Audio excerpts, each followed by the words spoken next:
সকল শ্রমিক অন্যায়ভাবে তাদেরকে হত্যাকাণ্ডের শিকার করা হয়েছে তাদের অবশ্যই বিচার করতে হবে।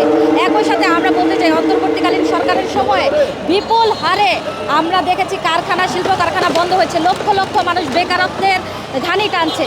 আমরা সেই যারা শ্রমিকরা আছেন তাদের কাজ ফিরিয়ে দেওয়ার দাবি জানাচ্ছি সরকারের প্রতি। বাংলাদেশের যারা শ্রমজীবী মানুষ তাদের একটা ভয়াবহ সিচুয়েশনের মধ্য দিয়ে দিনাতিপাত করতে হয়।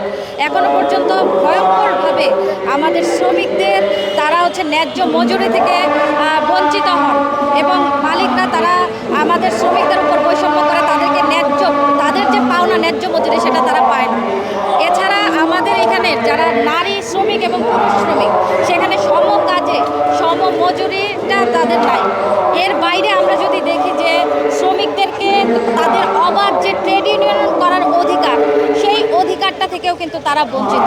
আরেকটা গুরুত্বপূর্ণ প্রশ্ন হচ্ছে যে আমাদের কলে কারখানা যে শ্রমিকরা কাজ করে তারা তাদের কোনো নিরাপদ কর্ম পরিবেশ পান না।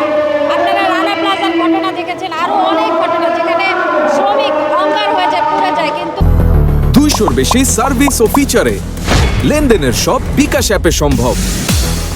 তার জন্য যে নিরাপদ কর্ম পরিবেশ দরকার সেটা তারা নিশ্চিত করে না।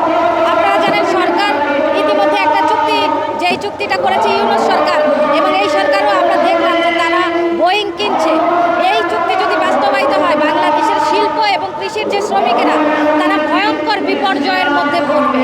তার কারণ এখানে ব্যাপক হারে মানুষ কর্মসংস্থান হারাবে এবং এইটার সার্বিক প্রভাব আমাদের শিল্প খাতের মধ্যে পড়বে। আর বিশেষ করে আমাদের যে পোশাক শিল্প খাত, সেই শিল্প খাতে মারাত্মক ঝুঁকির সামনে পড়বে। আমাদের পোলট্রি যে শিল্প সেটাও মারাত্মক ঝুঁকির মধ্যে পড়বে। সুতরাং আমরা আজকে মে দিবসে এটাই দাবি করতে চাই যে শ্রমিকের তার ন্যায্য মজুরি, ন্যায্য পাওনা এবং নারী পুরুষ নির্বিশেষে সকলের সম কাজে সম মজুরি এবং একই সাথে তার অবাধ ট্রেড ইউনিয়ন করার যে অধিকার, সেই অধিকারটা তাকে নিশ্চিত করতে হবে এবং সরকারকেই